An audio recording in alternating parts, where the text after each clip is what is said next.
天中华电视要为大家说一个耳熟能详的故事，一个关于语言和两位特殊的女士的故事，同时也是一个华人移民长久以来的故事，并且和大家一起上一堂生动的语言课。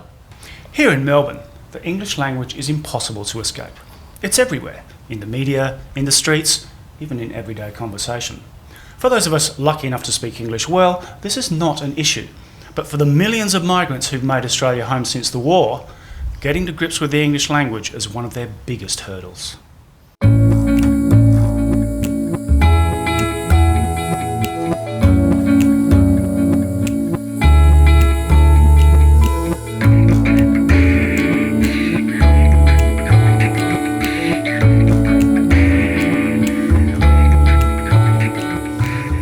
My name is Eva. I'm from China, from Shanghai, one of the biggest cities in China.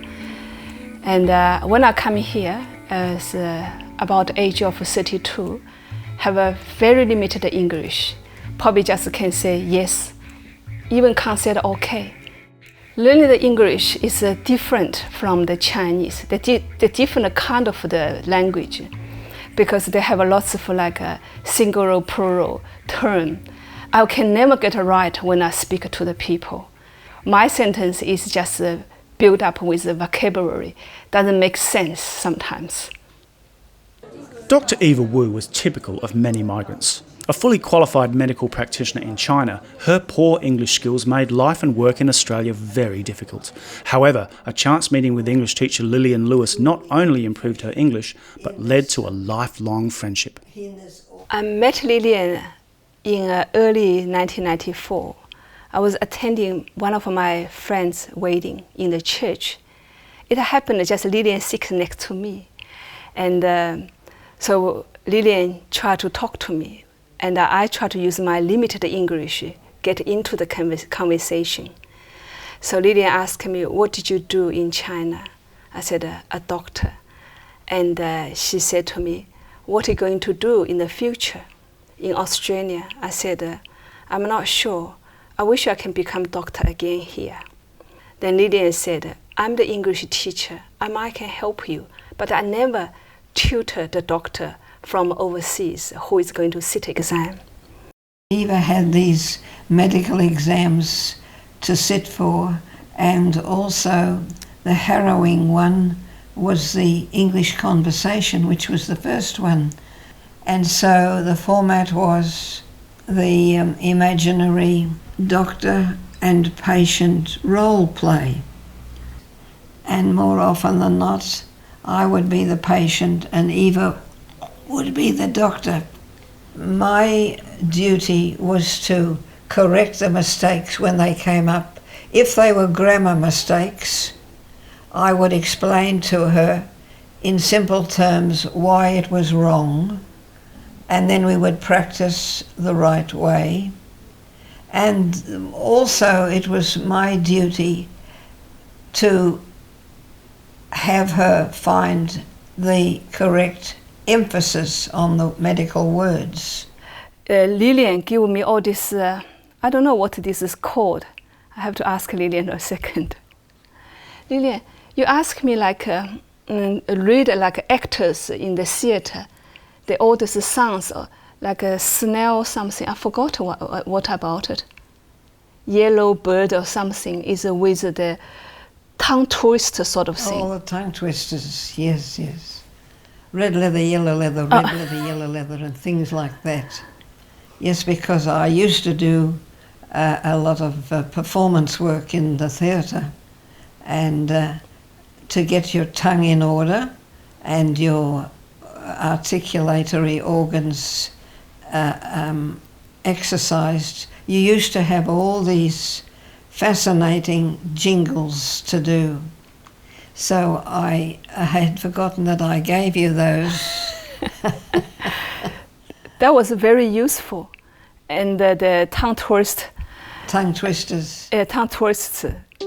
Most teachers will tell you there is nothing better than knowing you've made a genuinely positive impact on a student's life.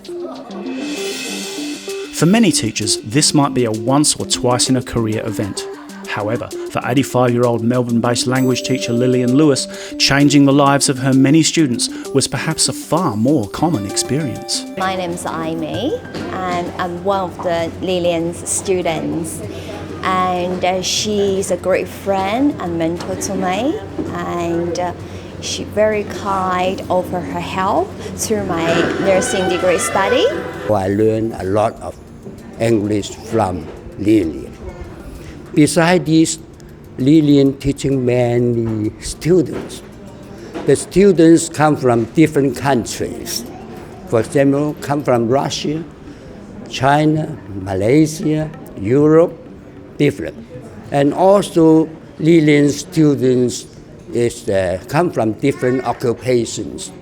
I was teaching not only Chinese students, but also students from Europe as well. But most of them were Chinese students who flocked in and needed help with the language. That's how I came into teaching Chinese students.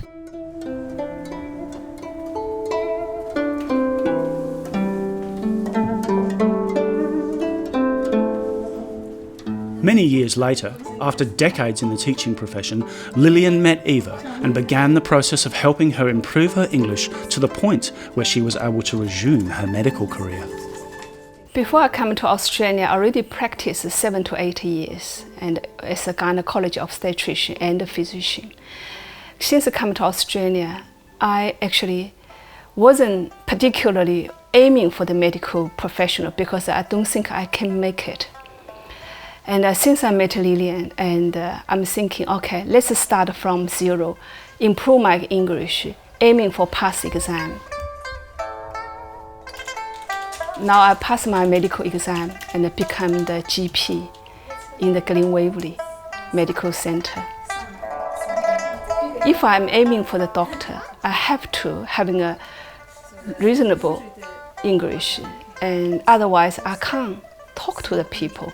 I can't get any history of the presenting the symptoms from the patients. It can be make a big mistake. What I need to do is stretch your leg and lift your leg. The medical professional, they deal with lots of terminologies, and they probably said was 50,000 of terminologies. 肚子不舒服吗？疼吗？现在好了，昨天可能抻着了有点疼，我寻思能轮动的。太厉害了。Having taught many Chinese students over the years, Lilian discovered that they had very specific difficulties with the English language. We started in earnest with the Chinese students, and where their difficulties were, especially in pronunciation, they really didn't have any confidence in themselves at all, and they knew they had to learn and practice how to read, how to write, how to speak. English is the mainstream language in Australia. If I don't know the English, nothing going to happen. And I even can't go out communicate with the people. And I will be isolated from this country. 毫无疑问，能说流利的英语对融入社会和与人交流是非常重要的，而这一点对于来自非英语国家的新移民来说更是真理。Coming up after the break, we discover that language difficulties don't just affect migrants. Sometimes they even affect the local media.